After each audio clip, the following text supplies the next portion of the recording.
heavens, Nick. It's a letter, Ma, for you. Who's it from? Aren't you going to read it? Your Pa and the boys will be in soon. We might as well wait. We'll just have to read it again when Pa gets here. Oh, please, Ma, it's for you. You've got it right. Aren't you dying to know what's in it? Seems to me you're the one that's dying.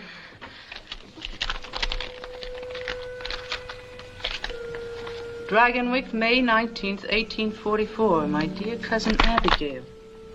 Nicholas Van Ryn. Who's that? Shh, Tibby. Read the letter, Ma. Though we have never met, we are related, as you doubtless know, through our mutual grandmother, Anya Seton. My wife and I have decided to invite one of your daughters into our home for an extended visit. We shall naturally be able to offer her many advantages which she could not hope to enjoy in her present station. In return, if she pleases, she may serve as a companion to our 8-year-old child, Katrine. Upon inquiry, I have been gratified to find that you and your husband enjoy the honor and respect of your little community. Be so good as to let me know at your earliest convenience which of your daughters you select, and I will make all suitable arrangements for her journey to Dragonwyck. Respectfully yours, Nicholas Van Ryn. Golly. Is he really your cousin? Now, don't go imagining yourselves a couple of lost duchesses. There's not a drop of Van Ryn blood in any of us. It doesn't make any difference to me, I'm sure. But you had the same grandmother. She was... Let me see. My grandfather was her second husband. Her first one died. His name was Van Ryn. Nicholas must be his grandson. He's a patroon. A patroon, Cousin Nicholas? What's a patroon? That's what they call the owners of those enormous land grants on the Hudson River. They're the descendants of the original Dutch patroons. And they're terribly rich and elegant. He must be very important. I remember reading 3 or 4 years ago about his visiting President Van Buren at the White House. But you haven't said yet, Ma, whether I could go. The subject hadn't come up yet that I know of. I think it unlikely that your pa will approve. He's more likely to if you do. And if we do decide to let one of you go, why not Tibby? Me? She wouldn't want to go. Would you, Tibby? I'm sure there isn't anything I want that I can't find right here. I'm not anxious to leave my home. That's not fair. You know I love you and Pa, all of you, in my home. It's just that, well, I try to be like everyone else and want what I'm supposed to want. But then I start thinking about people I've never known and places I've never been. Maybe if the letter hadn't come, Oh, I don't know. I must be loony. I was killing a hen for supper. You scour the drain board. No use mooning over it. Your pa'll do whatever he and the Lord think best. There's one thing you can be sure of. They'll both feel the same way about it. This day, O Lord, there has come to me a matter of some slight perplexity. Deliver us, we pray, from hankering after flesh pots, and deliver us from vanity and false pride. However thy will be done. Keep and preserve us through the night. Amen. All right, boys, get. Tom? Yes, Pa? You water the stock and look to Whiteface. She's freshening. Yes, Pa. Tibby, is Obadiah Brown likely to come mooning around again tonight? Oh, Pa, I'm sure I have no notion of his plans. Well, if he does turn up, be sure and sit on the steps where your ma can keep an eye on you. Although I must say that Ob is a steady lad, and you, praise be, are not the flighty kind. Thank you, Pa. Now, about this letter, I'd see no reason even to discuss it if it wasn't that your ma acts like it was important. It is important, Ephraim. It might be a good thing for Randy to live for a while in a great house and learn something of the world outside this farm. I'd so like to go, Pa. Your opinion is of no consequence whatever, miss. You haven't the sense of a tomtit. You're past 18 pretty enough in time you got settled down with a man. I don't know what's the matter with you. As for this fine relation of yours, I'd like to know what right he's got to be making inquiries about us. He doesn't mean it that way, I'm sure. Perhaps the gentry have different ways of saying things. Since when do we have gentry in this country where all men are free and equal? A Yankee farmer is as good and maybe a little better than any Dutchman on the Hudson River. We'll say no more about it. Oh, Pa, listen, please. I have a feeling that the letter was kind of a sign. I think the Lord wants me to go. You know what you're saying? During worship tonight, I had a leading. Truly, I did. At least put it to the test, Pa, please, and see what happens. Are you speaking the truth? Search your heart. Very well.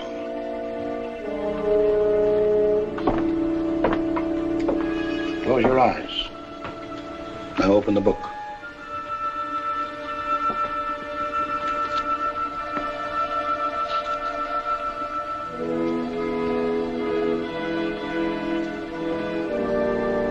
And Abraham rose up early in the morning and took bread and a bottle of water and gave it unto Hagar, putting it on her shoulder and the child, and sent her away. And she departed and wandered in the wilderness of Beersheba. Well, it's none too fitting, but it does seem to have some bearing. I'll sleep over the matter and pray on it. Come, Abby.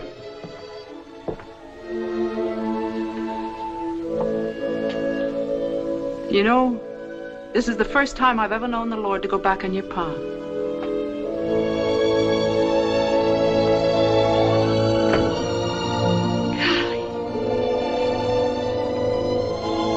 Golly Moses!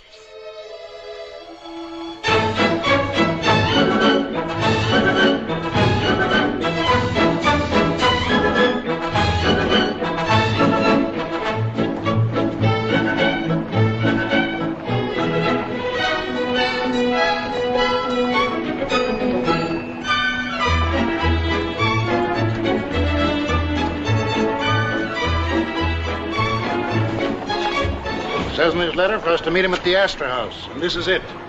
And a less fit place for God-fearing people to meet, I can't imagine. Come ahead.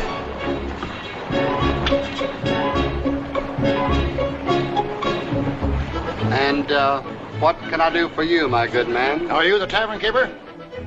This is not a tavern, and I am not a keeper, my good man. And I am not your good man. We were to meet a Mr. Nicholas Van Ryn. Perhaps you can tell... Mr. Nicholas Van Ryn? But of course. You must be Mr. and Miss Wells. 1,000 pardons. How stupid of me not to have known it once.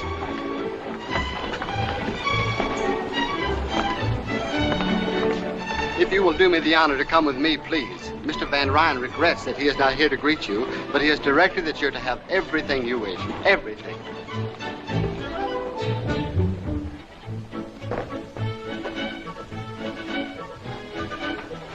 What's all this? Dinner, sir. I didn't order any. Mr. Van Ryn ordered dinner served at this time, sir. Mr. Van Ryn is not here. Yes, sir. Oh, it's beautiful. The food looks as if it had been painted. Wouldn't surprise me a bit. That's the strangest fruit. It's cold when I eat it and warm when I swallow. Let me taste that. I thought so. It's got spirits in it. Just a little bit, and it's so good. Even a little bit of evil cannot be good, Miranda. Don't be too impatient with me. You won't have to hear me preach to you much longer. It's not that I'm impatient, Pa, really. But after Mr. Van Ryn went to all this trouble... It's no trouble to be wasteful, and there's something peculiar about a man who orders supper someplace when he's someplace else. How did he know what I wanted to eat? But there's everything here you could possibly want. Everything is what no man should ever want. Yes, Pa. We won't be alone much longer, Miranda. I want you to read with me.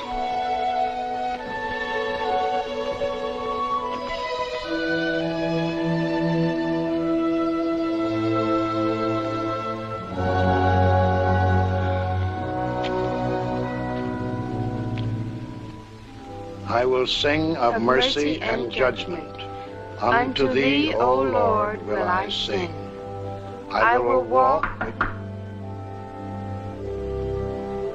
walk within my house with a perfect heart. I will set no wicked thing before mine eyes.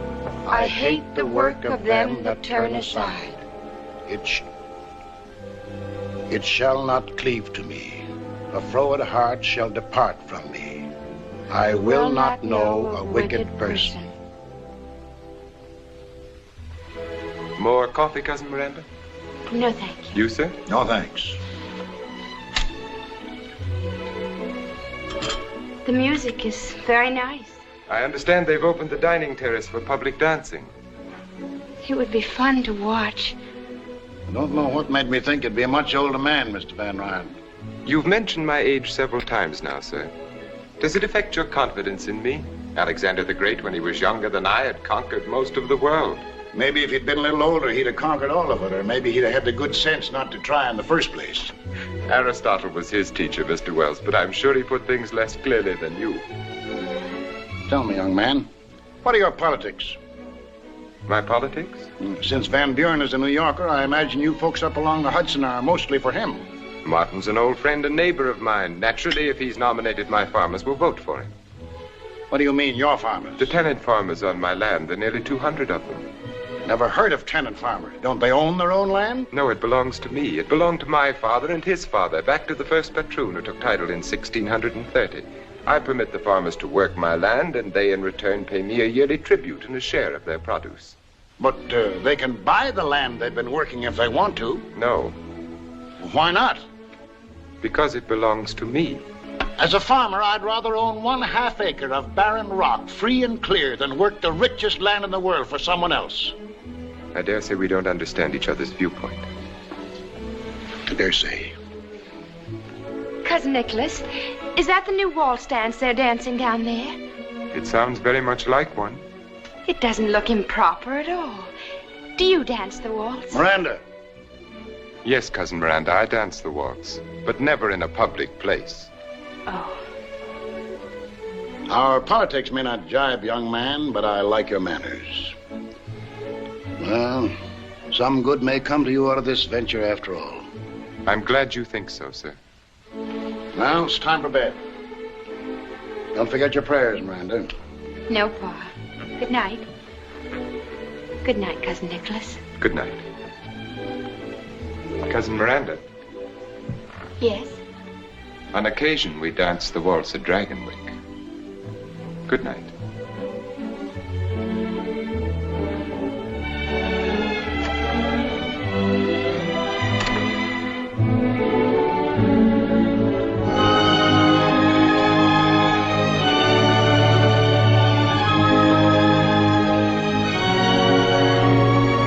Agatha, there's Dragonwyck. I can see it.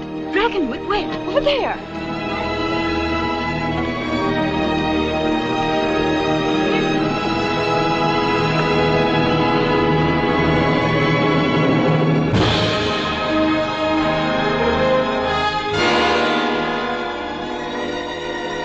Golly Moses.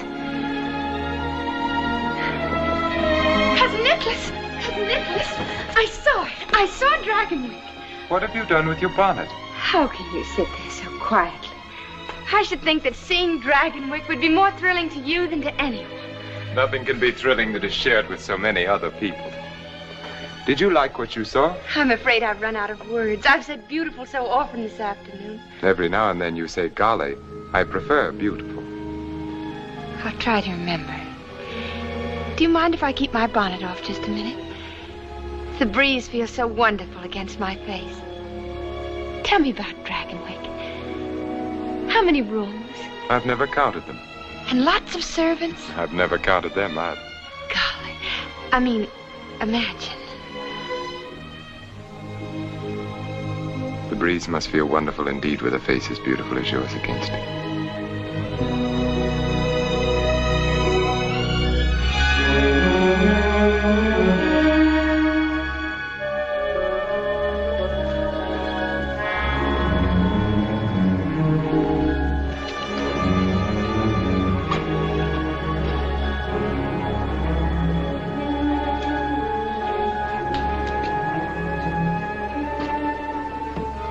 Welcome home, Mynheer Van Ryn. Thank you, Magda. This is Miss Wells. Magda is our housekeeper. How do you do? I assume Mrs. Van Ryn is at dinner. Yes, Mynheer, and you'll be pleased at how well she's looking. Not that Madam isn't always a picture. See that Katrine comes to the dining hall. Will you come this way, Cousin Miranda? Don't you think I'd better go to my room first? I must look hardly presentable. To my wife, promptness at meals is the highest human virtue.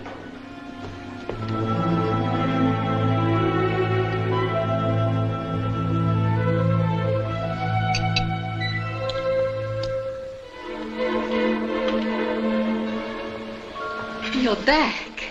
Yes, as you see, I'm back. I didn't know I would have waited. And here is Cousin Miranda. Oh, welcome to Dragonwyck, child. Thank you. Will you sit here, Cousin Miranda? Thank you. Did you have a pleasant trip, Nicholas? Yes, very. Miss Wells has had practically nothing to eat today, Tompkins. I'd suggest you serve her at once. At once, Minia. I trust you'll be happy here. It's most kind of you to let me come. And my mother and father wish to be remembered. I'm sure they're most worthy people, and I'm sure you'll be a good girl. Oh, Nicholas. Yes, my dear? You didn't forget the pastries, did you? Of course not, my dear. Those wonderful New York pastries. Nicholas, Yes. did you bring the Napoleons, the honey puffs, and the mocha bonbons? All of them, my dear. I think I'll have the bonbons before going to bed. Tompkins, serve the honey puffs after dinner, but be sure they're well chilled. Yes, madame. And shall we keep the Napoleons for tomorrow? For my lunch. After dinner, you'd best go find Katrine. You might read her a story. We can hardly ask our guest to occupy herself with the child tonight. She must be tired. As you say.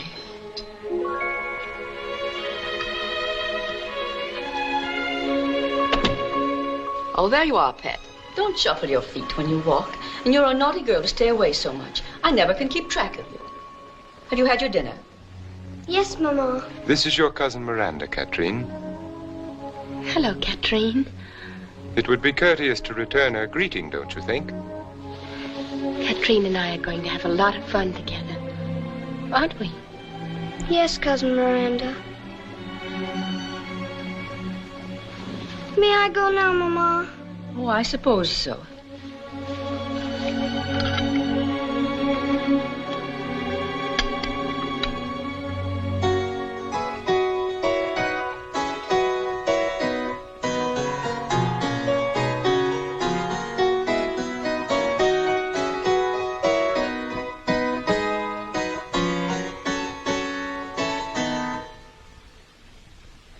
Who was she? She was my great-grandmother, Azild. Azild? That's a strange name. She looks like a frightened child. I don't know why we keep her hanging there. And that ugly old harpsichord is just an eyesore. The servants have to be driven to dust it. You think we're going to bite them? She was from New Orleans. She and my great-grandfather were married there in 1743. I guess I imagine it was one of those sudden romantic adventures. Tell me some more about them, Cousin Nicholas. Azild and your great-grandfather. Did they fall in love at first sight? No Van Ryn does anything at first sight. But she must have been happy to live here. As it turned out, it didn't matter. Soon after their son was born, she died.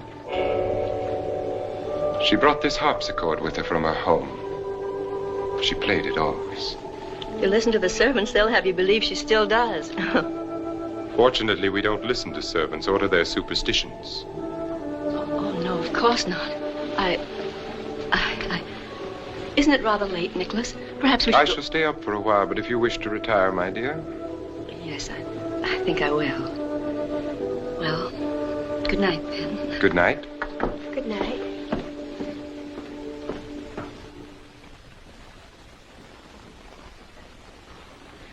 I think I have some new music that will please you more than Van Beethoven, Cousin Miranda. You can sing as I play. Oh, no, really? Of course you can. The lyrics are printed on the sheet.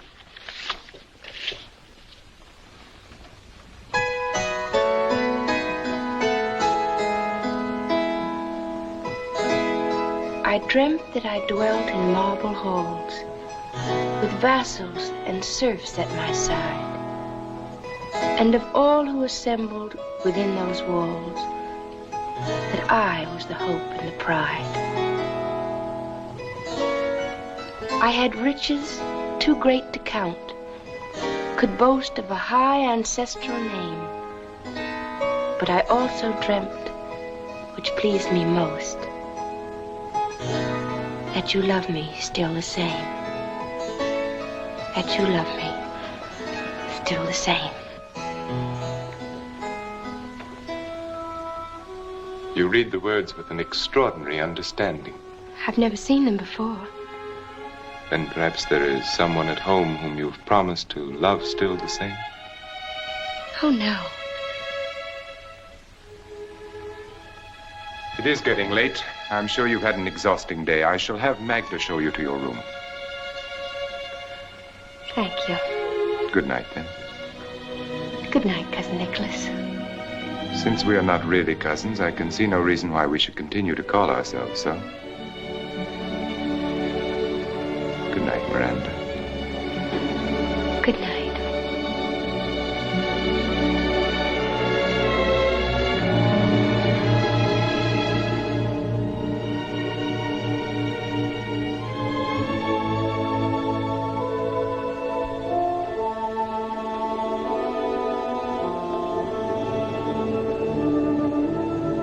Have you had a pleasant evening, miss? Oh, yes. This is a lovely room, isn't it? Yes, it is. An unusual room. It's unusually beautiful. That isn't what I mean, miss. I do have such a time making myself understood. It's what she brought to this room and what'll never leave it. Was she very young? About as young as you. She must have been very proud to be mistress of Dragonwyck. He never loved her. He never wanted her at all. He wanted their son. He kept her from him. He forbade her to sing and play. He broke her heart and drove her...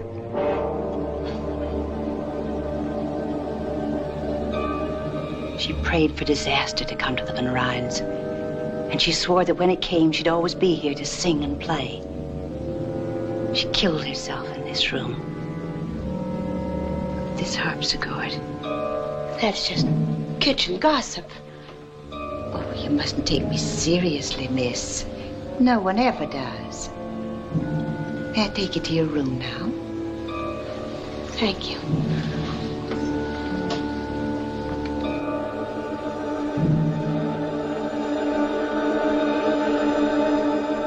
Of course, I've never heard Azeel play myself. They say in the kitchen I never shall. Even when she plays, I should say if she plays. You won't either because you've got no Van Ryn blood. But he'll hear her. And Katrine.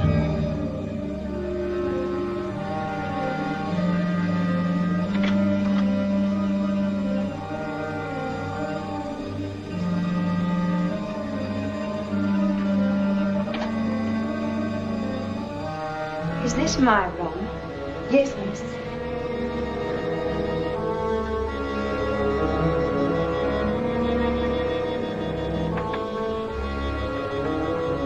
Will there be anything else you need, miss? Oh, no. Thank you. Well, good night, then. Good night, Magda. Miss Wells, why have you come here? Do you think Katrine is in need of a companion? Why, that would be for her father and mother to decide. Don't you think Katrine is in need of a father and a mother? That was a silly question, wasn't it?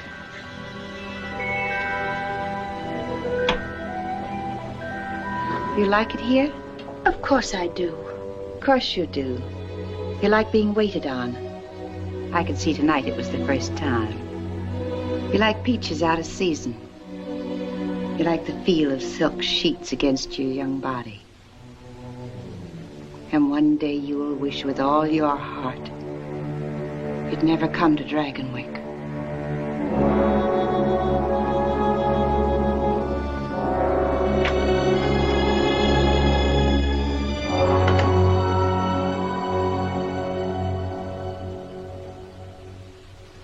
I keep getting my S's backwards.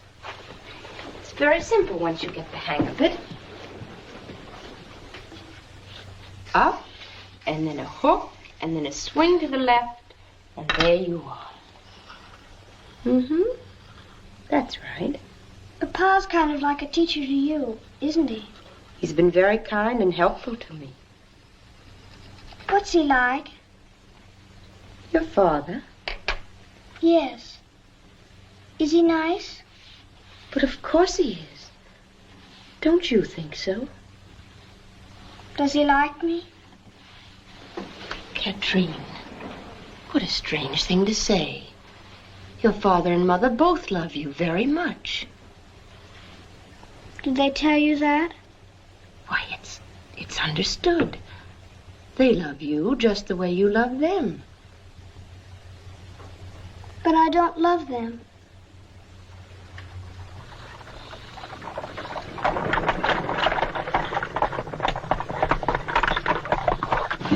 That must be the de Greniers.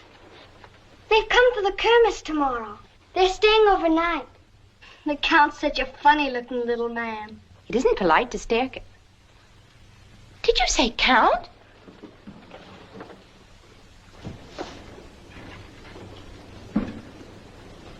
So that's what a count looks like. So do barons and dukes. Tomorrow the house will be packed with them. Papa always has a 4th of July ball for the Revere families after the farmers have their Kermesse. Ball. You'll have a wonderful time. And you can wear the ball dress Papa had sent from New York. But I won't know anyone to talk to or to dance with. Oh, everyone will want to dance with you, Miranda. Golly, I hope so.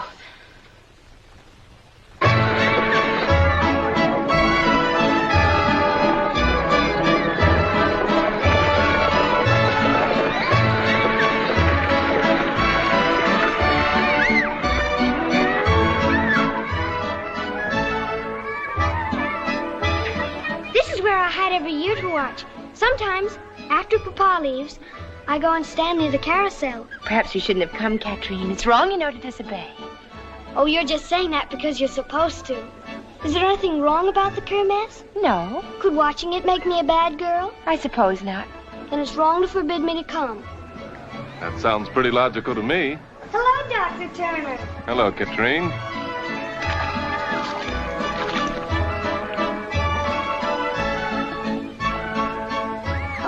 This is Miranda. Wells. How do you do, Miss Wells? How do you do? Papa sent for her all the way from Connecticut to be my companion. She's a kind of a very distant cousin, but she's nice. I had no idea that the Van Ryns ever honored Connecticut. We're not really cousins, but Mr. Van Ryn was kind enough to invite me to Dragonwyck. Whereabouts in Connecticut? Near Greenwich. But that's all farm country. Sheep and potatoes, mostly. You seem so startled, Doctor. Haven't you ever met anyone who came off a farm? Not anyone who came off a farm to live at Dragonwyck. It seems like an odd place for you girls to watch the Kermesse. You'd have much more fun over there. But we're really not supposed to be here. We're hiding so Papa doesn't see us. Katrine had her heart set on it. You know how children are about such things. Why, you wanted to see the Kermesse even more than I did. Don't worry. I'll keep your secret. Papa will never know from me about either of you. May I have the honor of seeing you again, Miss Wells? Why, yes, if you like. I would like, and soon. If you're sure it won't be too unpleasant for you. Unpleasant? Well, you see, the patroon and I don't get along very well. In fact, the first thing I've ever known us to agree on is bringing you here. I think that was a fine idea. Well, happy Independence Day. Bye. Oh, I like him so much. I wish he could be my doctor, too, instead of just the farmers. Why doesn't he like your father? Because Papa doesn't like him either. Why not?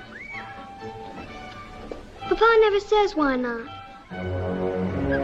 Oh, here they come!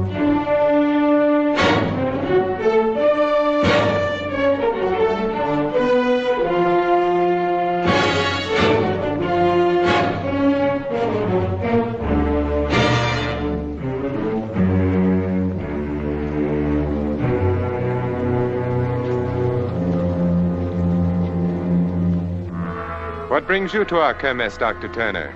Are you expecting an epidemic of minor injuries? You never can tell, Mr. Van Ryn.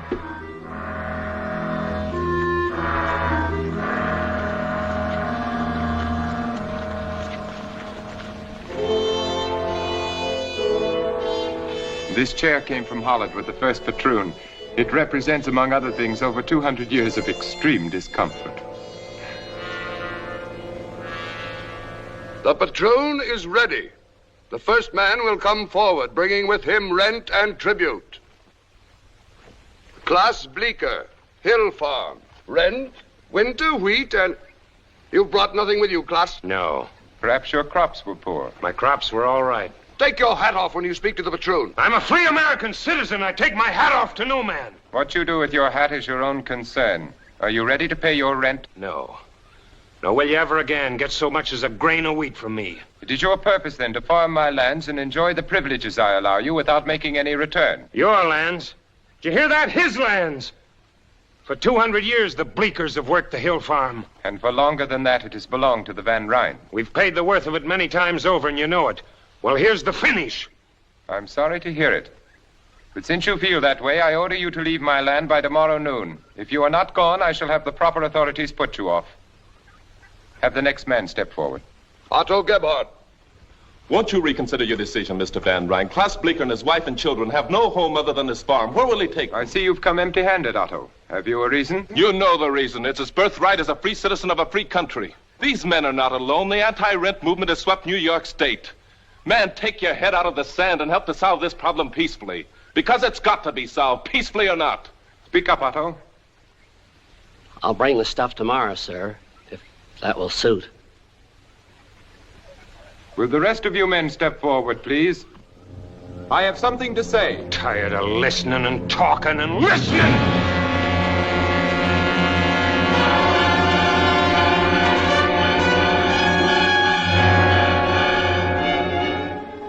Klaus just lost his head, that's all.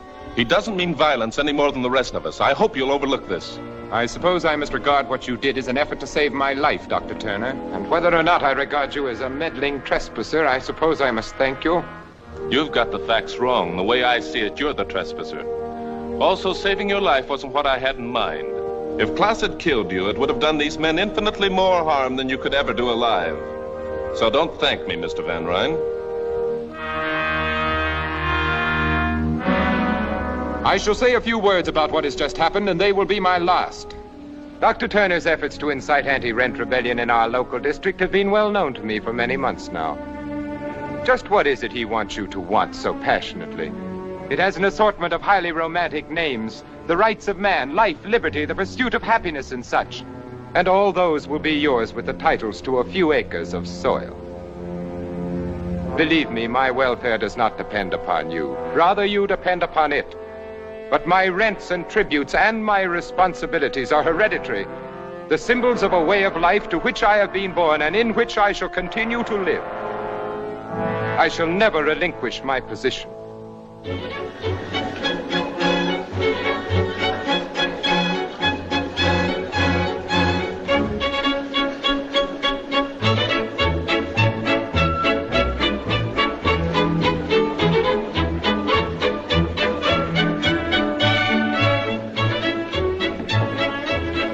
I beg your pardon, mademoiselle. But are you not Miss Wells, the companion to little Catherine? Yes, I am. I have not had the honor. Will you permit me to present myself? Henri, racontez-leur le discours de M. Van Ryn ce matin. Le discours? Oui. De quel discours? Certainement. Non, pas du tout, pas du tout. Oui, il y a eu un Je n'ai jamais vu un homme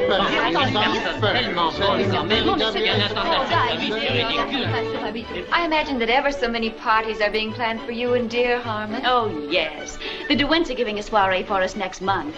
Everyone will be there, simply everyone. Good evening. Good evening. May I sit with you? We'd be charmed.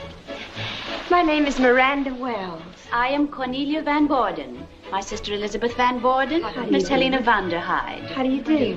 We were just discussing dear Cornelia's wedding to Harmon Van Brock. Do you know Mynheer Van Brock, Miss Van... Wells? No, I'm afraid I don't. You see, I don't know anyone here. Really? Where are you from? Connecticut. Connecticut? That's in the west, isn't it? Why, no, it's right next to New York State. My sister means that it's across the river. Which river? The Hudson, of course. You see, Miss Van Wells. Just Wells. There are other rivers, you know. Do you know a city in Connecticut called Greenwich? Oh, yes, very well. I live there. It's also called Horseneck. Horseneck? What an incredible name. It seems ever so much more polite to say Greenwich. Well, it's mostly the farmers that keep calling it Horseneck. Tell me, Miss Van Wells, just plain Wells, how is dear Victoria Schermerhorn? Victoria Schermerhorn? You know Victoria Schermerhorn, of course. I know of Victoria Schermerhorn, but I'm afraid I've never met Victoria Schermerhorn. But you live in Greenwich. Well, you see, I don't live in Greenwich. My father owns a little farm just outside. Your father is a farmer. Who is his patroon? There aren't any patroons in Connecticut. Why not? Because there just aren't any. I think that's very odd. I don't. I think my father would rather own half an acre of barren rock in his own name than work the richest land in the world for somebody else. You're raising your voice, Miss Van Wells. It's just plain Wells. And I'll raise my voice if I like. What makes you think you're so much better than I am? We never said we were. The thought seems to have originated with you. And what's more, I never even heard of Victoria Schermerhorn.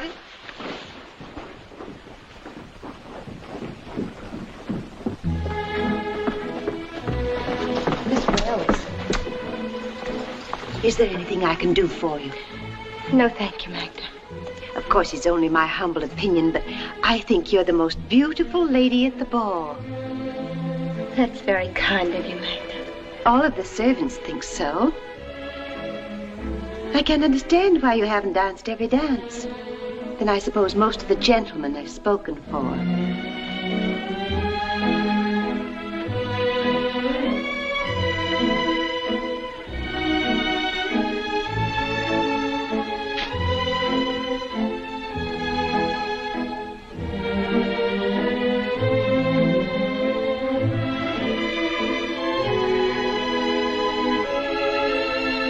Miranda, Good evening. are you enjoying the kermesse of the upper classes? Very interesting to watch. As if I were visiting a different world. And I suppose everyone has commented on your gown and how beautiful you look. Not everyone. Do you like it, Nicholas? Very much. And do you think I'm beautiful? The most beautiful lady at the ball? Yes, I do. Thank you. I'm very grateful. You haven't answered my question. Are you enjoying the ball? I said it was very interesting to watch. That's not an answer. Well, then, no. Why not? You know that answer as well as I. Because my name is just plain Wells, and I'm off a farm, and I don't speak French, and I don't belong. That's nonsense. Of course you do. I'm as good as any of them. Better. But it's the wrong river. I'm not from the top of the Hudson. I'm from the Connecticut river bottom. Oh, I've made such a fool of myself. Dance with me, Miranda. I can't go back in. It'll be all over the place by now. They'll laugh at me. I doubt that very much. But you don't know. I know that you'll be with me, and that if anyone laughs, we'll laugh. Dance with me. I'm afraid. You must never be afraid of anything with me, Miranda.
Are you enjoying the ball, Miranda? Well, aren't you going to answer my question? I can only think of one thing to say, and you won't like it. Say it anyway. Golly Moses.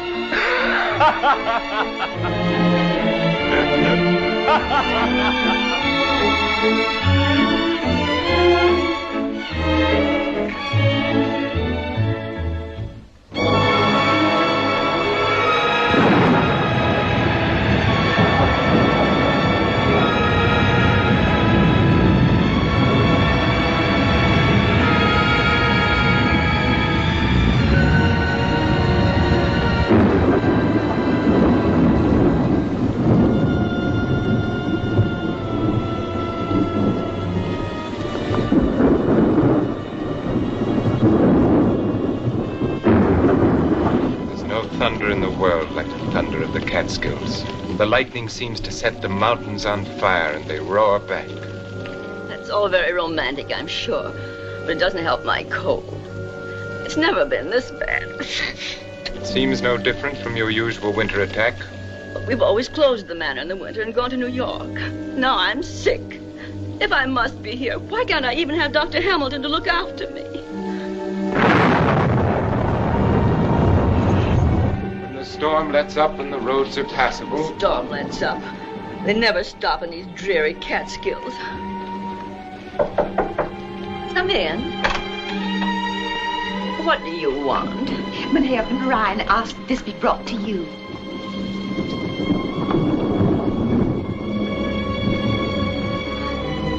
Why, Nicholas, it's your favorite oleander. I thought it would brighten your room and perhaps make your stay in bed less unbearable. Oh, thank you so much. Can't remember when anything has pleased me more. How alive it is. As if it were thinking, as if it had thoughts of its own and desires of its own.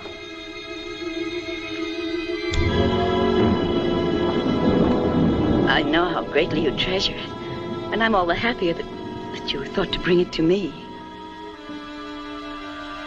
And I'm happy that you're happy, my dear. Now I'm sure that you'll want to rest. Nicholas. Yes? You're going to your tower room again, aren't you? Yes, why? The servants must think it's strange that you spend so much time up there. And I find it strange that you should think about what they think. What could you possibly do up there? Possibly. Anything from pinning butterflies to hiding an insane twin brother. Actually, I read. I hope that my explanation satisfies you. I'm sick. Haven't you even let Dr. Hamilton know? Your happiness at the Oleander seems to have faded pretty quickly. You can't imagine what it's like to be sick in this miserable, drab house. I cannot imagine that Dragonwyck could be either miserable or drab except to those who reflect misery or drabness from within themselves.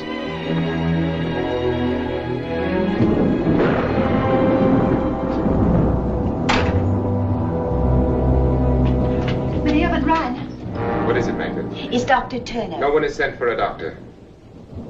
Turner, what does he want? He's come to see you. He says it's most urgent. My regrets to Dr. Turner. I am engaged and cannot be disturbed. Yes, Mynheer. Never mind.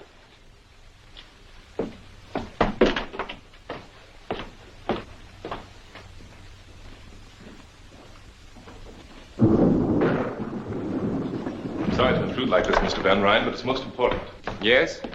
Klaus Bleecker's been arrested for murder. It's a pity you weren't there to stop him this time. I was there. He didn't kill anyone. There was an anti-rent riot at Smoky Hollow. Klaus wasn't anywhere near the boy that was killed. But they blamed it on him. If by they you mean the patroons, you must also mean me. The farmers aren't going to stand for this. They've threatened to storm the Hudson jail. With shouts of liberty, equality, fraternity, I take it. Just what is it you want me to do, Doctor? Help my enemy to defeat me? I want your assurance that Klaus Bleecker will have a fair and just trial.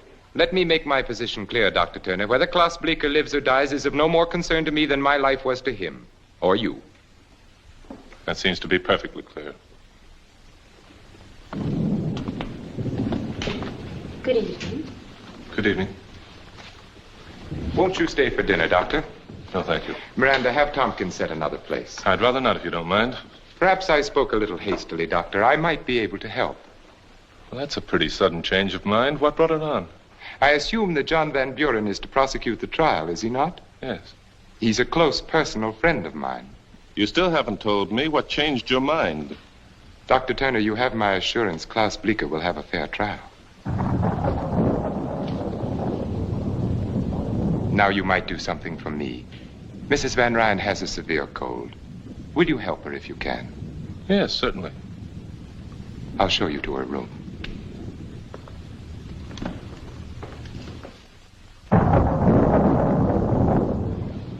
take a bit of scraped onion and sugar for that cough, and these drops as directed.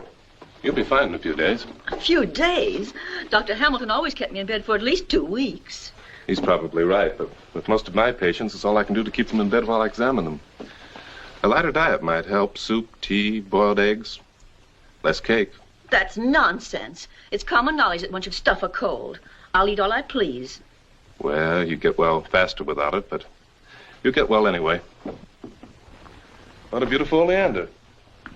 I'm relieved to know you find so little cause for alarm, Doctor. It's just a head cold. Do you think you could find your way down alone? If you and Miranda will wait dinner for me, I'll visit a while longer with Mrs. Van Ryn. Yes, of course. Good night.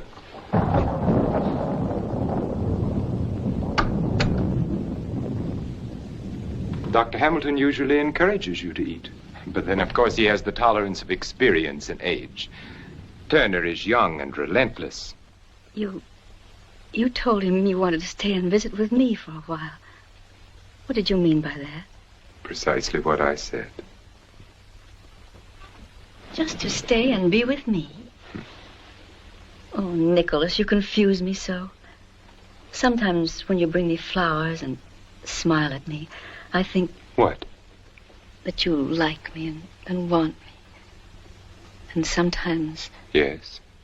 I feel that you hate me and would like me to die. Oh, Nicholas. Yes? Do you think... Could we go away together? Away? Alone, just the two of us. When I'm well again. Of course we will, my dear. As soon as you're well again. I feel well enough already. In that case, even Dr. Turner would approve of your finishing your dinner. Shall I bring your cake? Oh, yes, thank you. You know, it's funny. The day we first met, last summer at the Kermesse, I thought we had very much in common. As time went on, we'd have more and more. But the way it worked out, frankly, right now, I don't think you have the slightest idea what to talk to me about. It's funny, isn't it? Would you care for some sherry wine, Doctor? No, thank you. I believe I'll have a glass. Forgive me, please. We fell to reminiscing, and it wasn't until Magda came in that I remembered you were waiting. We shall dine at once.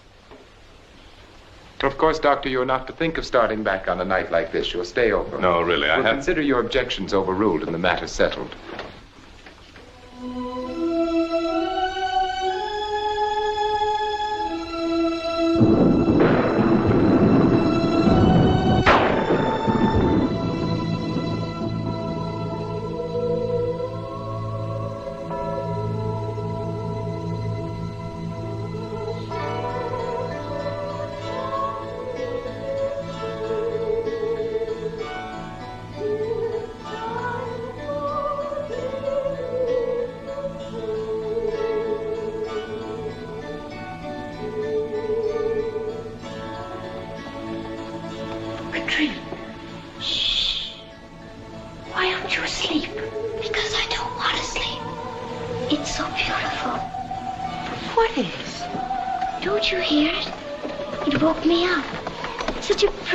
From down there.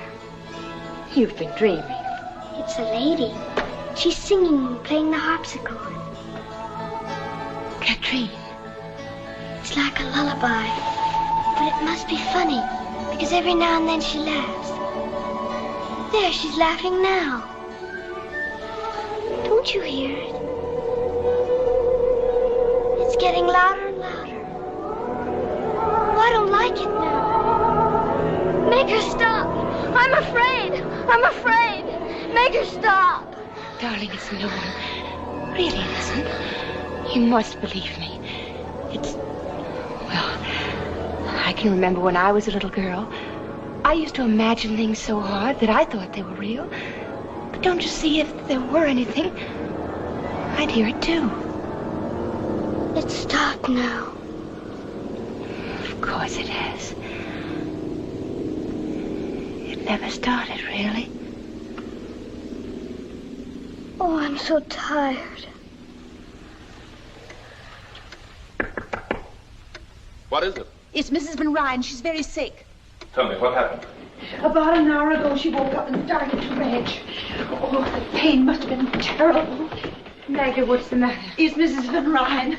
Oh, she was moaning so. Did she take any medicine before I gave her? No. You'd better send for Mr. Van Ryn. I have.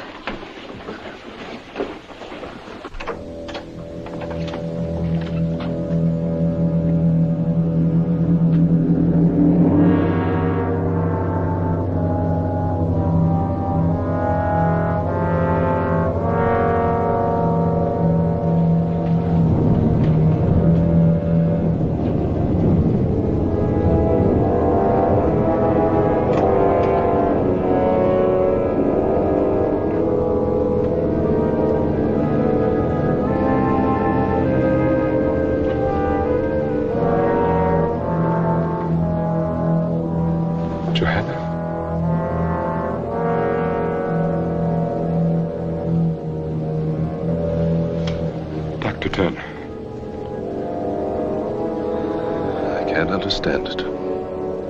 It doesn't make sense. Are you sure she took nothing but those drops I left? Not while I was with her, sir. And except for Magda, no one was with her but me. I gave her some cake. Acute gastritis. It's possible, but I don't believe it. Is it also possible that she may have been more ill than you imagined when you examined her, Doctor? Yes, that's always a possibility, I'm afraid.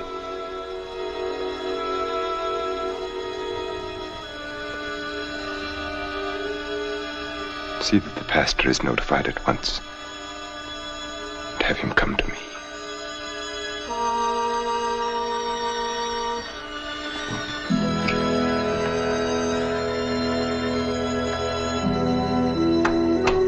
She's smiling.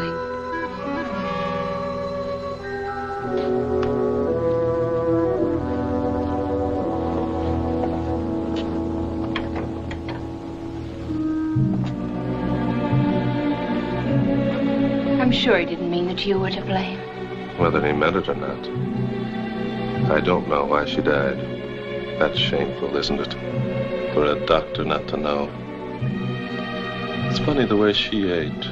Almost passionately, as if she wanted from eating what she couldn't have. You better get some sleep. Good night. Good night.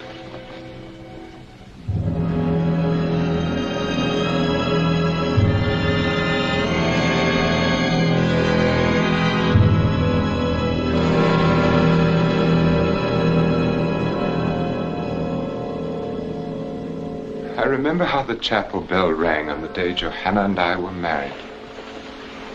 Tonight it is soft and sad, but then it was loud and ugly, and my head ached with the noise. Johanna laughed and said it was a heavenly bell that would ring for us until death. We were never happy, but our life together was tolerable until Katrine was born. And then we knew that Johanna could have no more children, that I was to have no son, that there were to be no more Van Ryns after me, that I was to be the last. I wish I knew something that I could say that would help you. I want to so much. Do you, Miranda? At an unhappy time like this, it must be difficult, I know, to think of anything else. But what has happened was beyond human control, Nicholas. You must have faith. In God, I intend to. I must not feel that my life is finished, and I won't. As long as you are with me.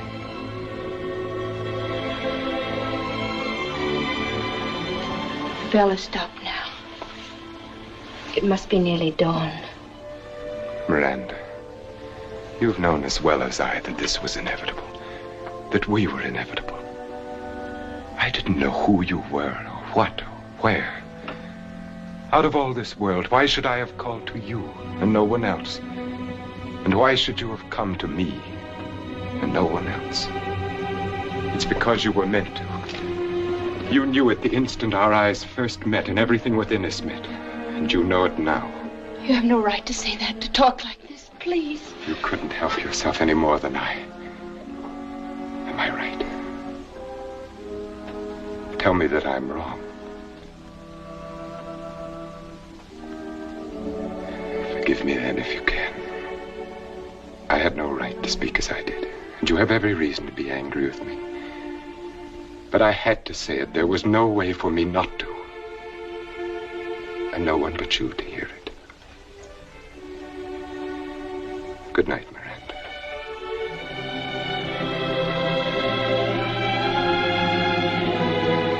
Good night, Nicholas.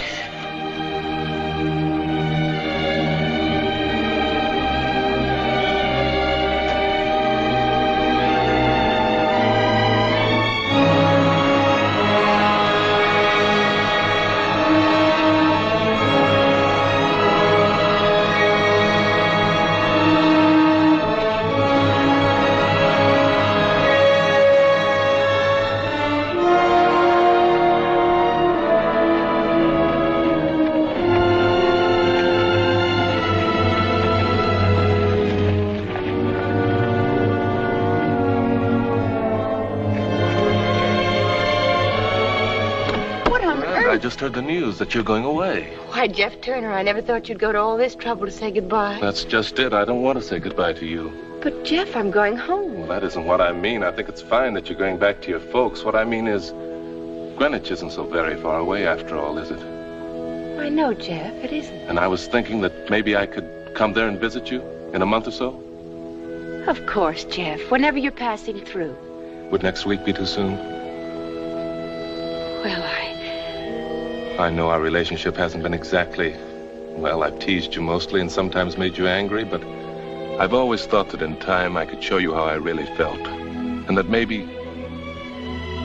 Miranda, you understand what I'm getting at, don't you? Yes, I think I do. I'd like to think that in time... Jeff, I said in time...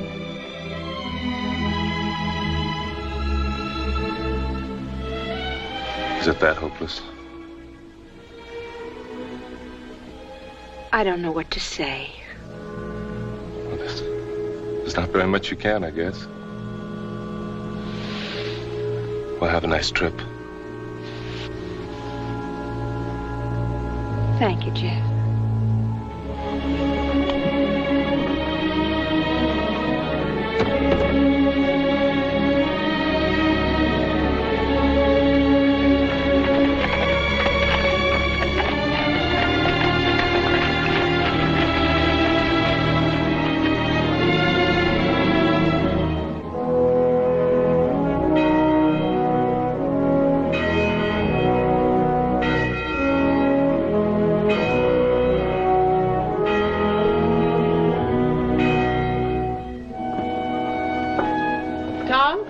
Nat and Seth get to the pump before they come in the house.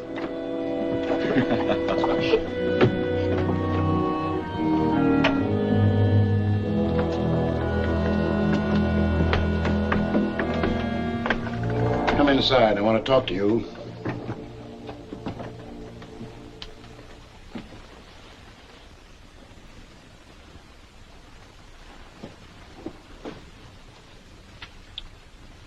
Close that door and come over here and sit down.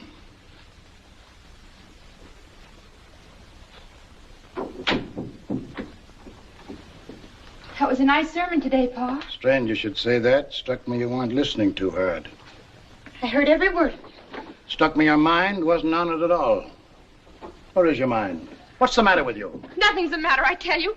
Now, Abby, I'm going to get to the bottom of this. I've made up my mind. But if there's nothing the matter... You were the first to see it. For months you've fretted and worried. Miranda can't sleep. She won't eat. She can't smile anymore. Talk to her, Ephraim. All right. I'm talking. Since the day you drove in here in that fancy rig, you've been no more one of us than if you'd never come home at all. Ephraim, please. You hung your fancy outfits in the closets and you acted like you never took them off. You won't sleep when you won't eat because your home's not fine enough. And you won't be happy because we're not fine enough. That's not true. It's got nothing to do with that. What has it to do with then? Sometimes when a woman's unhappy, she just can't talk about it, Ephraim. Are you going to tell me it's a man? What man, I'd like to know? She's given frostbite to every mother's son in the county. Perhaps the right one hasn't come along yet. No, she won't find him with her nose stuck in the air, wanting what she can't get. A woman ought to get a man first and then want him. Someone rode in the gate.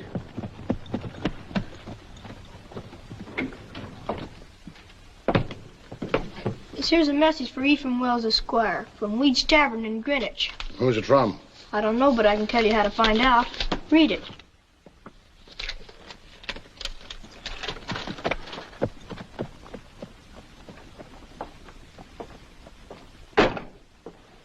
I'll be concerned if this don't beat all. Nicholas Van Ryn is stopping in Greenwich and is coming here this afternoon to see me on a matter of the greatest importance. Cousin Nicholas in Greenwich?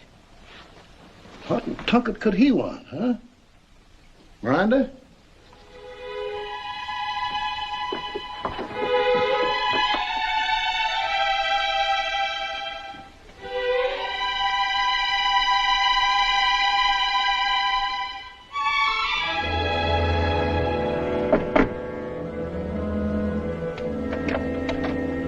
Mr. Wells, how do you do? Nicholas.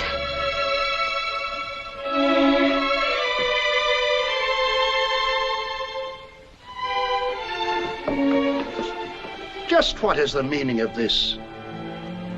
May I speak with you alone, Mr. Wells? I consider your behavior exceedingly strange. On the contrary, it couldn't possibly be more conventional. Sure, Mr. Van Ryn certainly handled Pa. That's enough of that. This matter doesn't concern you. Now get me. What did you think of him, Ma? I don't know. We weren't even introduced.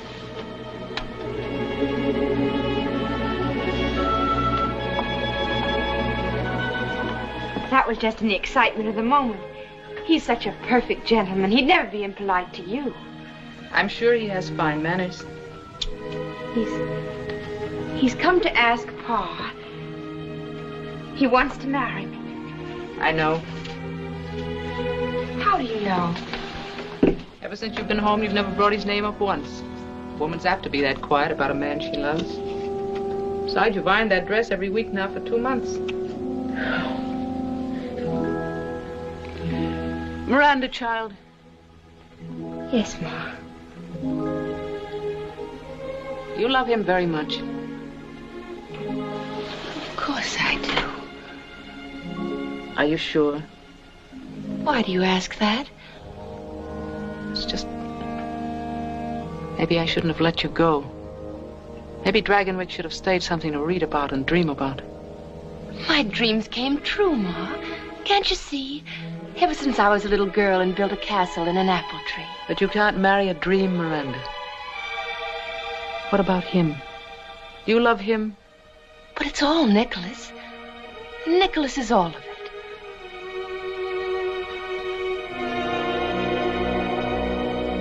You're acting so strangely. Almost as if you were afraid. Miranda, Abigail, come on in here.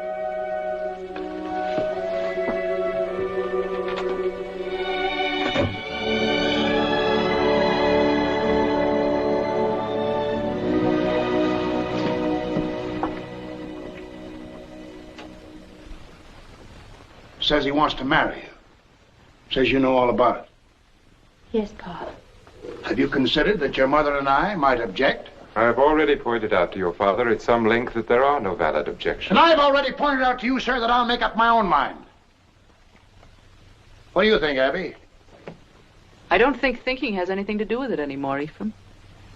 It's something that is, and we must make the best of it. I want to apologize for my rudeness when I entered your house. My only excuse is that I saw nothing and wanted to see nothing but Miranda at that moment. I can understand that, Mr. Van Ryn. You're forgiven. Thank you. I think you should know that I have already called at your parsonage and engaged the Reverend Clark to be here tomorrow afternoon at 3 o'clock. Tomorrow? It's indecent. It's too soon. I want my girl married in a church like a good Christian. I'll have no hole-and-corner wedding here. She has nothing ready, no wedding gown. For once, we will let the ceremony outshine the costume. Whatever dress Miranda wears will be forever cherished as her wedding gown. Got a lot of pretty words. Too many for me. Miranda, you got plenty at stake here. You'd better say something. I'll do whatever Nicholas thinks best. So be it. Amen, Mr. Wells.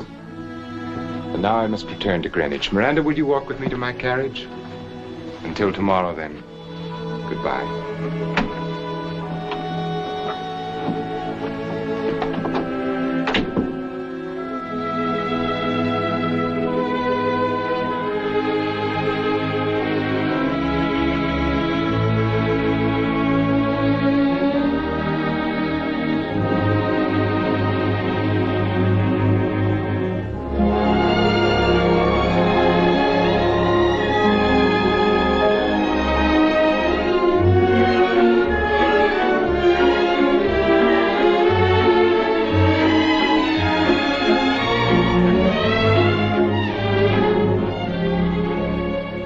Which carriage have you sent to meet Mr. Van Ryn at the landing? The Landau, madam. Have the grooms their new uniforms? Yes, madam.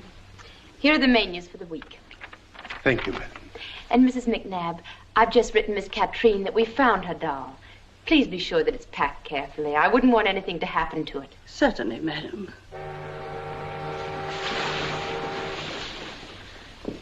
We'll let the linen room go until this afternoon. Perhaps you should let it go until tomorrow, madam. What with Mr. Van Ryn coming back and everything? I won't overdo it. And remember, not a word to Mr. Van Ryn about everything. I want to be the one to tell him. Of course, madam.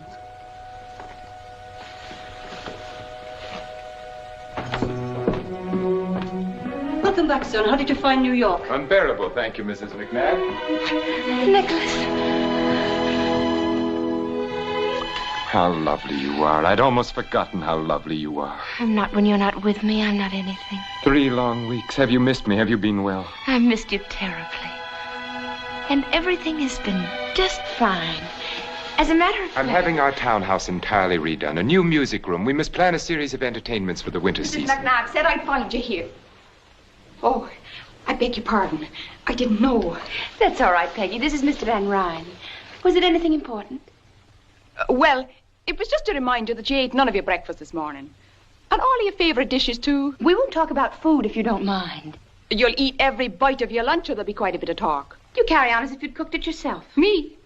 I couldn't cook the bottom of a pan. But she managed to burn my best India muslin negligee. That I did, sir. The ironing is worse than the cooking. And she ruined it completely when she tried to sew it together again. True. Me sewing is even more horrible than me ironing.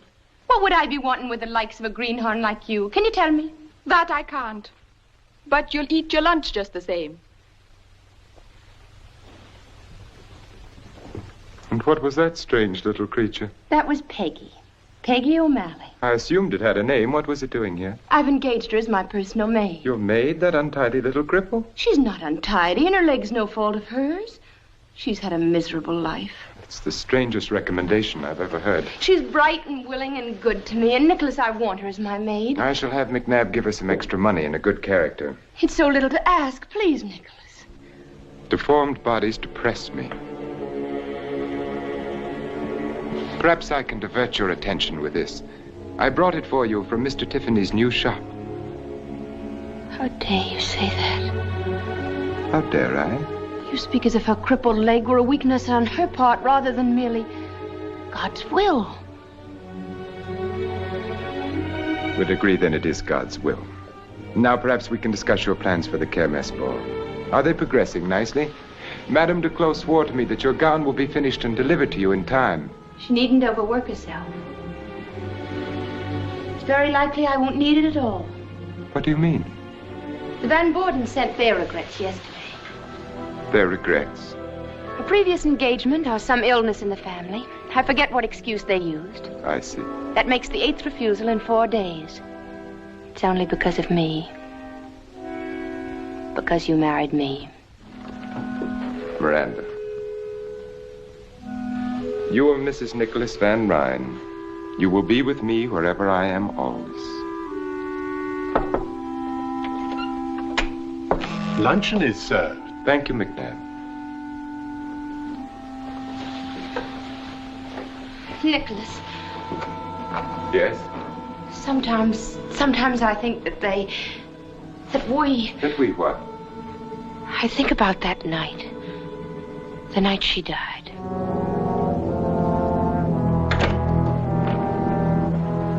What about that night? It was so soon after. Perhaps we should have waited to decide. In the hope that our gossip-mongering neighbors would be more approving. I don't care whether they know, Nicholas. It's just that we do, and so does God. I've never heard you speak so childishly, Miranda. You might well be on your father's knee. Do you believe there is a God who spends eternity snooping on human behavior and punishing all violators of the pastor's latest sermon? That's not what I mean at all. What do you mean? Well, I believe that God has put a sense of right and wrong within all of us. And that when we do wrong, no matter if no one else knows, we do. And you've remembered that ever since your Sunday school days, haven't you? That's a good girl. Now let us enjoy our lunch. Nicholas, you do believe in God. I believe in myself, and I am answerable to myself. I will not live according to printed mottos like the directions on a medicine bottle.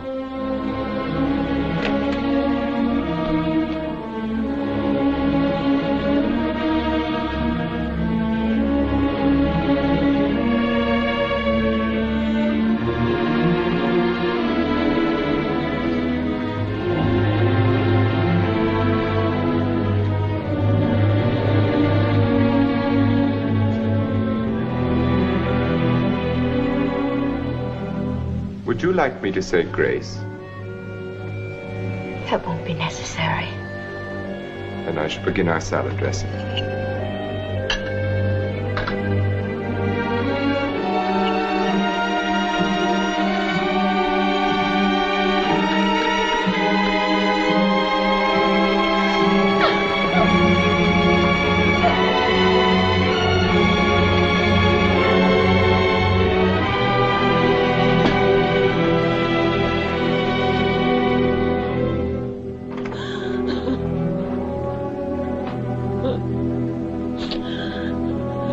Possible excuse can you have for humiliating me like that? Miranda, what is the matter with you? I believe in God. It is your privilege. I have no intention. And so will my child believe in him. Miranda. And I will pray to God to make him healthy and strong and happy. Miranda, is it true? Yes, are you glad? And now may I have Peggy as a reward, if nothing else? Have I done something to please you at last?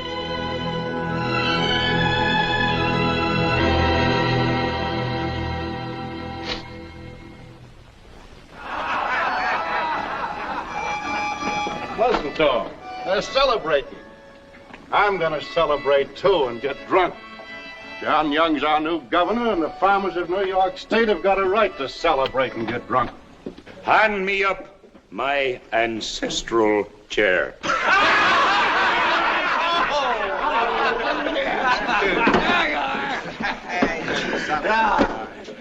Take off your heads in the presence of the patroon. Tom Wilson, come forward, bringing all your money and all your crops, and thank the good, kind patroon for taking them off your hands. I don't have to know more. John Young's the governor, and the Constitution's been changed. I can buy my farm. It's the law. That's right.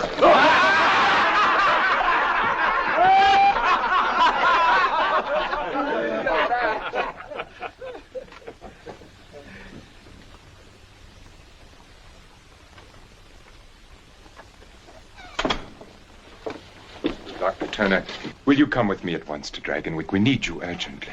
Is anything wrong? Mrs. Van Ryn is having a baby. Her time is here. Dr. William Brown has been staying at the manor. I had him come from New York. He's a fine doctor. He's a fool. I beg you to come. There are certain symptoms. Have you any reason to think she's in danger? Mrs. Van Ryn, I don't know that she... Doctor, nothing must happen to my son. All right.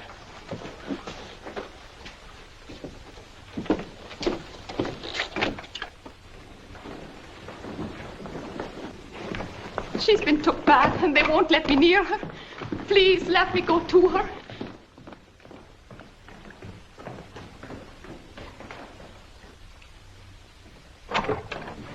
What is Yes, Dr. Brown, what has happened? Everything's quite all right, Mr. Van Ryn. Quite. Are you certain? I assure you. Dr. Turner, I want you to take every precaution. Mr. Van Ryn, would you and the nurse step out while I consult with Dr. Brown? I can see no reason Your for presence here can only be upsetting to you and to us.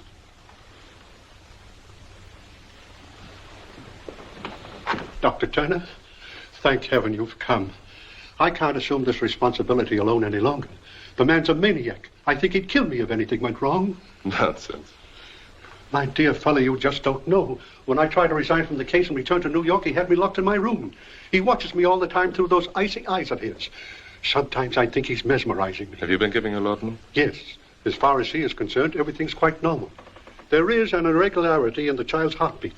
But as you know, it's sometimes hard to catch through the stethoscope. Yes, it often is. I think I'll wait until she wakes a little before I examine her. In the meantime, Doctor, why don't you get some rest? If you'll take over for a little while, my room is just down the corridor. I will call you if you need it. And don't worry. Thank you, Doctor. Thank you.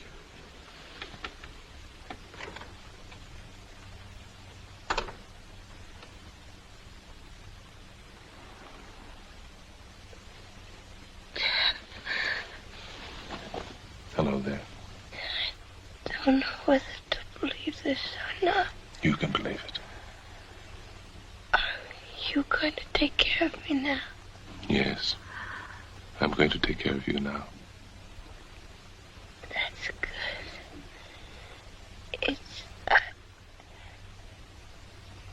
It'll be all right now. I'm not afraid anymore. Don't be afraid. Call Dr. Brown. Jeff, help me. I'll always help you.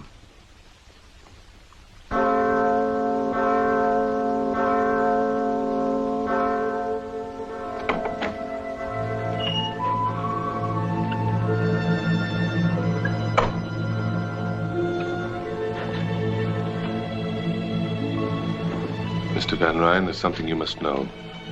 Your son is not well. I can't tell you how sorry I am, but at least your wife has come through beautifully, and in time there's no reason why you can't have other babies. My son is entirely well, Dr. Turner. I appreciate your services, and you will be suitably recompensed. But he can't live. His heart is malformed. It's a miracle he wasn't stillborn. It's nobody's fault. Nothing could have prevented it. It's just a tragic accident. You will find a carriage waiting to take you to your home. You just won't face facts, will you? You'll never believe anything you don't want to.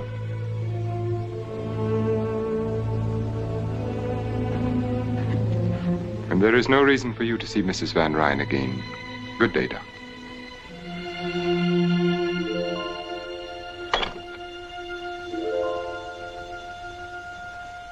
Adrian Peter Van Ryn, I baptize thee in the name of the Father, and of the Son, and of the Holy Ghost.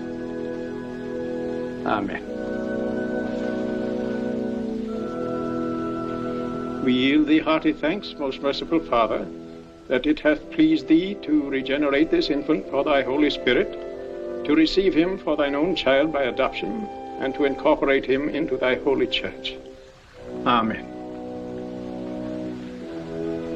Please accept my most sincere congratulations, Mynheer Van Ryn. Thank you, Dominic. You understand, of course, that this house ceremony was only at the insistence of Mrs. Van Ryn. In a month or two, my son will be properly baptized in the Dragonwyck church. Of course. No, Nicholas. We can thank God that he was baptized just in time.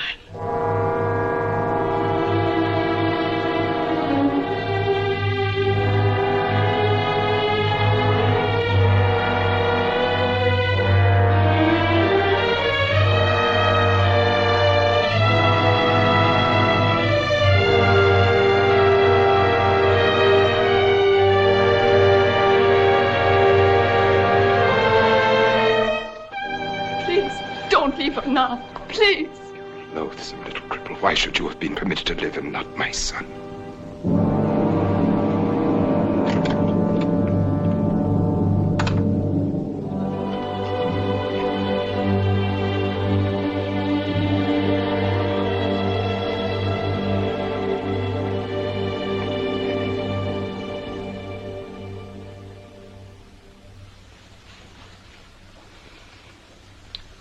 Should I light some candles? No, I like to sit here in this half dark. You'll ruin your eyes. How long has he been up there this time? A week, perhaps more. Ever since he got back from New York. And before that... I'm sure it isn't very pleasant for him, Peggy. And what is it for you? Shut up there for weeks on end without a word or a sound. If it was any man but him, I say he keeps a bottle up there in that tower room. Peggy. Kiss them.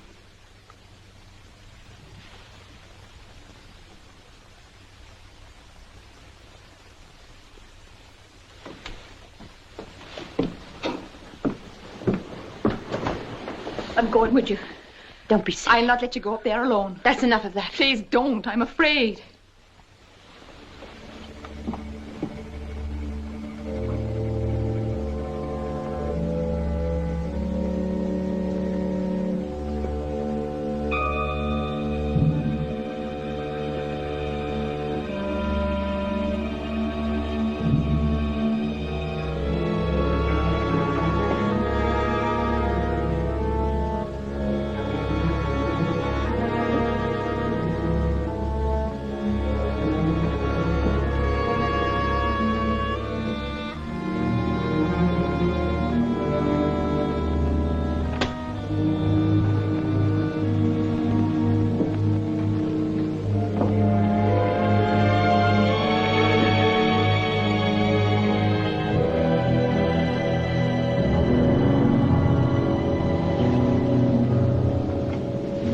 It's you.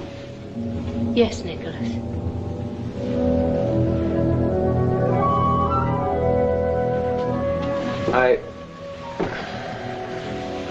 This is an unlooked-for pleasure. I wasn't expecting you. Frankly, I'd almost succeeded in forgetting you. Don't be frightened. I'm not frightened. I'm sure you're not. You have courage, Miranda. I like that about you. It must have taken a great deal to make this pilgrimage up to the mysterious tower room. I assume your twisted little friend is offering up suitable prayers for your safe return. I see no reason why they should be necessary. Tell me, are you disappointed in what you found here? I'm sure you expected velvet drapes and heathen idols, an altar for human sacrifice, at least. Nicholas, what do you do here? What do I do?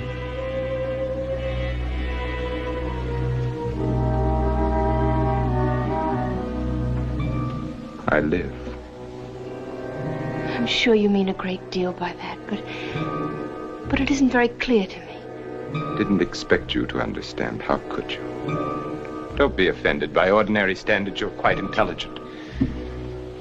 But I will not live by ordinary standards. I will not run with the pack. I will not be chained into a routine of living which is the same for others. I will not look to the ground and move on the ground with the rest. Not so long as there are those mountain tops and clouds, and limitless space. I'm sure you are still unable to understand. I want to try if you'll help me. Shall I? Shall I tell you what you want to know? Brace yourself. Prepare to have your God-fearing, farm-bred, prayer-fattened morality shaken to its core. See, I have become what is vulgarly known as a drug addict. Why? No tearful reproaches, no attempts to save me, to regenerate me. Why do you find it necessary? That is what you could not hope to comprehend. It is because I have set free something within me. Something that ever since I can remember has been like a rock caught in my heart, in my brain, pushing at me, choking.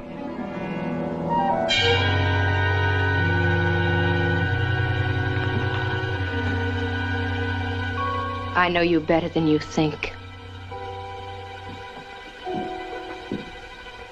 Perhaps I have underestimated your intelligence. No, it's pretty ordinary and farm-bred. I couldn't follow everything you said, but I think it's pretty simple. You're just plain running away. Is it as simple as that? I've seen farmers with their crops ruined and their cattle dead, and most of them just go to work. But some of them blame their troubles on God and get drunk. To forget, to run away and hide. That's what you're doing, Nicholas.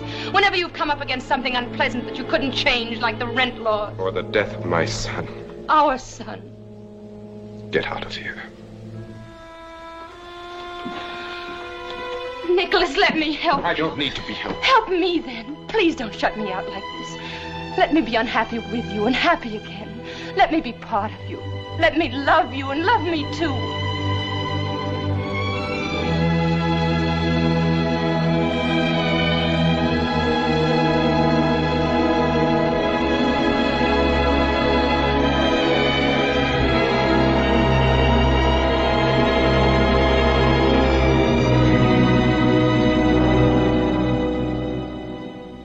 A story, Peggy, but I'm afraid you'll have to tell Mrs. Van Ryn there isn't much I can do for her husband. Tell her. She doesn't even know I've come here. Then what? And do you suppose I'd so much as whistle to get help for him? It's her I'm afraid for, Dr. Jeff. Afraid of what? I can't say right out, but there's a blackness in that house and in him. His coming and going, the look in his eye when he watches her. You've got to come and take her away. What makes you think she'd want to go? Whether she wants to or not. I'm only a doctor. I've got no right You can't leave her there to be hurt and hurt again. Not knowing what she's done wrong or how to do right. Happy as a child because he so much as sends a plant to her room. Plant? An ugly-looking growth to my taste from Egypt or Asia. She's been taking her meals in her room. Yes, oft times. Why? Come on.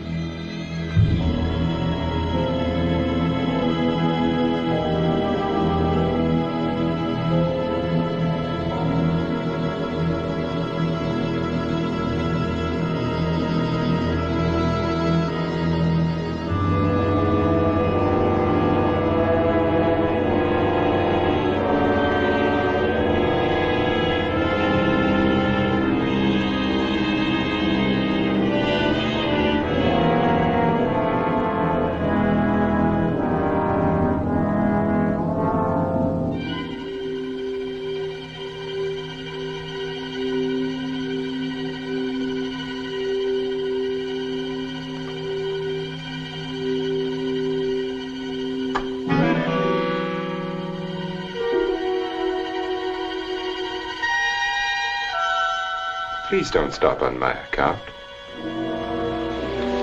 Your father wouldn't have. I remember how he continued to read so doggedly. Ephraim Wells took his religion without flinching, the way a strong man should. Nicholas, what do you want?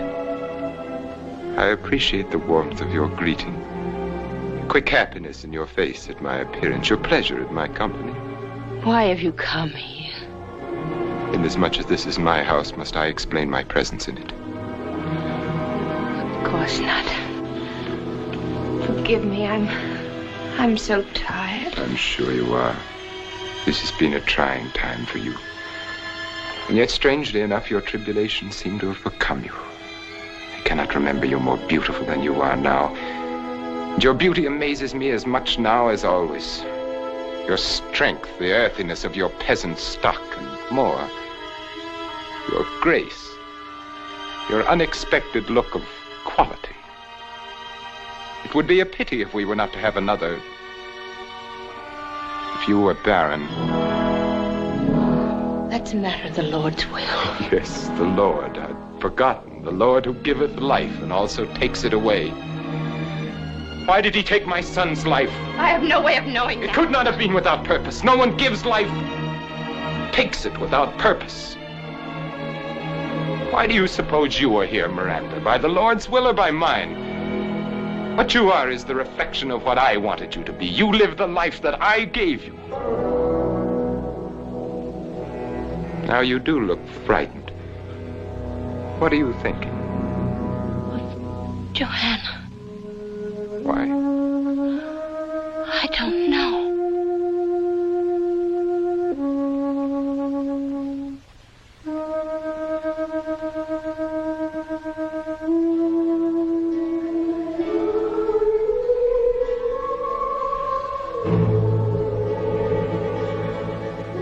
Do you hear it? What? Nothing. nowhere. There is. A creaking board somewhere. It's not important. It's stopped now. But I didn't hear anything. Neither did I. Yes, you do. It's from the Red Room. The harpsichord is ill. Stop it. Then Katrine did hear her that night when Joanna... And you must have heard it, too. And you must have been listening the night our little son... I never believed it, really. But now I do.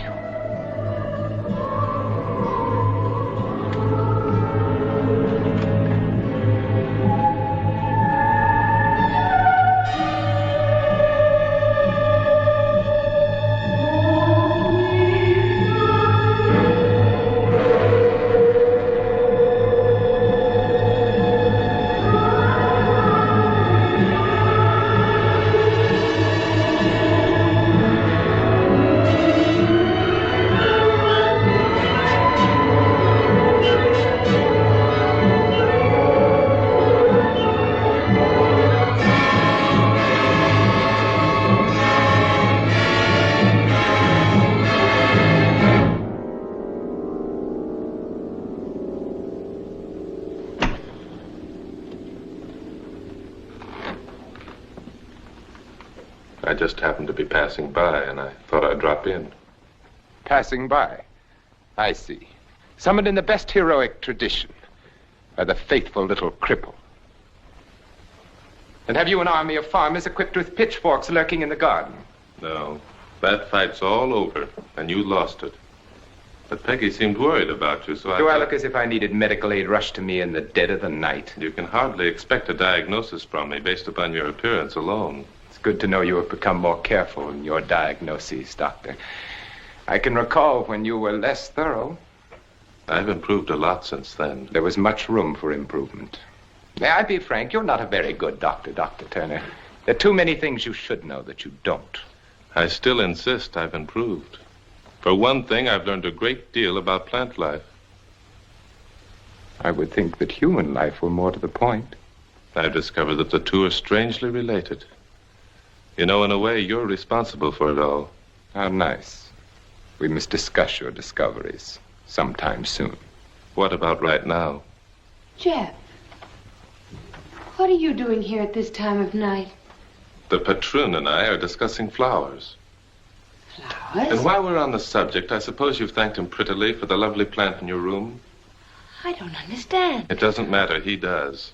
Is it as pretty as the plant in your late wife's bedroom the night she died? You're letting the discussion become rather morbid, Dr. Turner. I was never able to forget that plant. At first, I thought only that it was very beautiful, but I've learned since then it was also very deadly. Nicholas, what does he mean? It's a glucoside, similar in action to digitalis, but much more toxic. I guess it was a good idea to have a doctor on hand that night you asked me to stay for dinner. Weren't you lucky I wasn't a better doctor at the time? It was all so legitimate. Your wife with a bad cold. She couldn't possibly have tasted anything in the cake. It was all soaked with rum anyway. I don't believe it.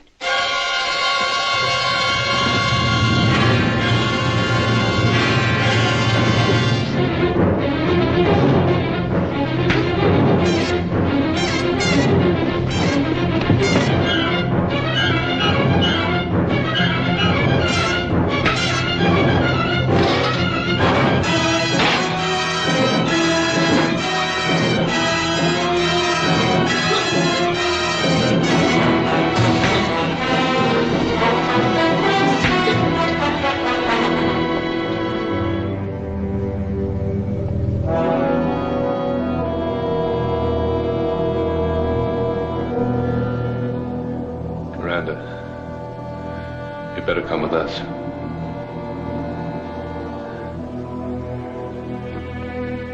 Come on.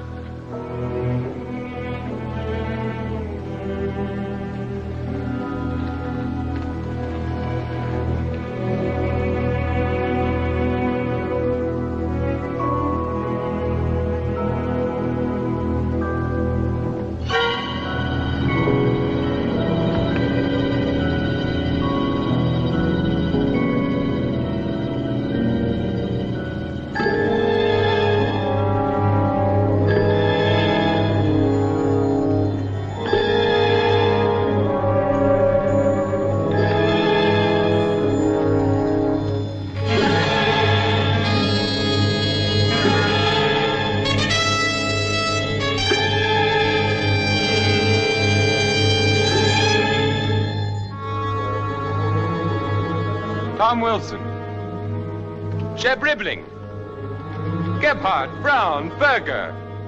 Come forward, all of you. I have something to say to you. Apparently, I have not yet been able to make my position clear. I will try once more. Believe me, my patience has come to an end. Lives, liberties, happinesses. Pursue them where you will. Sing and dance and dip them in bronze if you like. But you will not destroy Dragonwyck. You will not take away from me what has been mine for more than 200 years. No babbling idiot of a governor will make laws that have to do with my manor, with the manor that my son... that my son will inherit.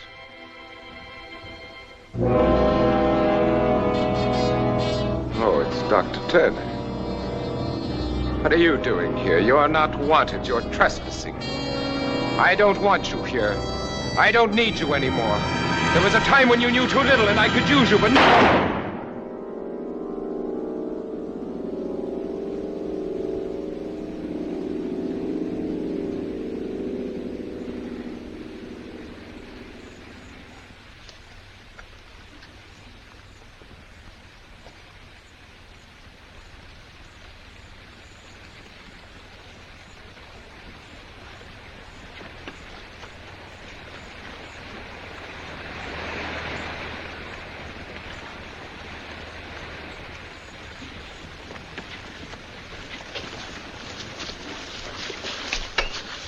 If you don't mind, Mr. Van Ryn, I'd have to ask you to come along with us.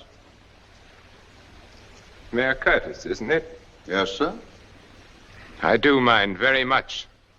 I have no intention of going anywhere with anyone. This is not a request, Van Ryn. You're being ordered to come along. You're under arrest. I will not be ordered to do anything by anyone. This is my property, and you will all leave it at once. Nicholas, please, this is your only chance. My only chance? How little you know me, Miranda. Even Johanna would never have said that. Dr. Turner, you might use your influence to benefit these men for once and tell them to get out of here. How little you know me, Mr. Van Ryn. Or them. You don't believe I'd shoot? Yes, I believe you. Have it your way, then.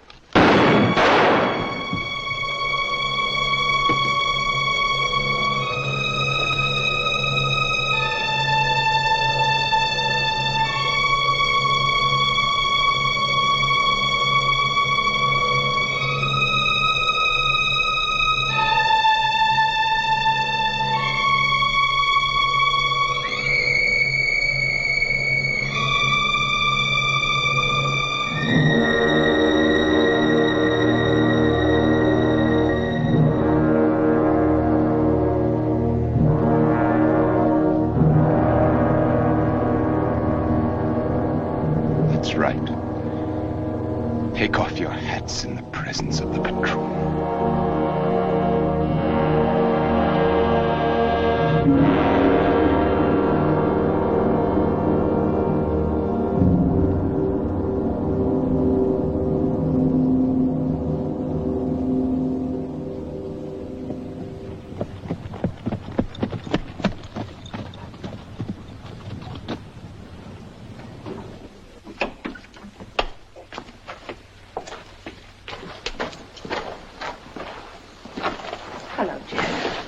If you didn't mind, I'd ride alongside to the boat landing. You're welcome to ride inside. Thanks, I'd like nothing more, but then I'd have to ride back here and not alone. You understand? Of course I do. Goodbye, Mrs. McNabb. And thank you for everything. It'll be lonely here without you, Mrs. Van Ryn. Mrs. Van Ryn. Suddenly it sounded strange to hear you called that.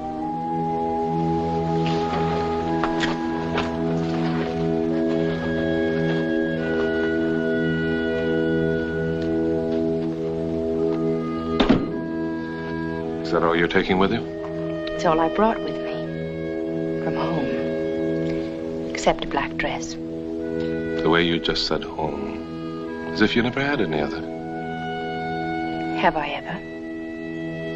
You answer that. You know, Ma once said she felt she shouldn't have let me come to Dragonwyck. That she was afraid. You couldn't marry a dream, she said. Do you dream much, Jeff? Sometimes.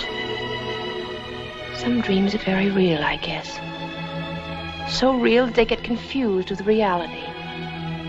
And then when you wake up and look around, you find yourself saying, what am I doing here? How did I get here? What is this to do with what I am and what I want?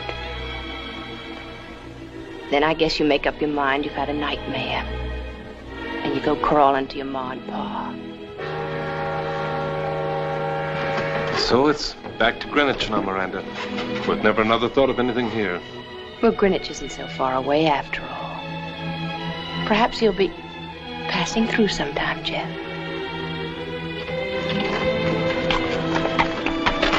Would next week be too soon?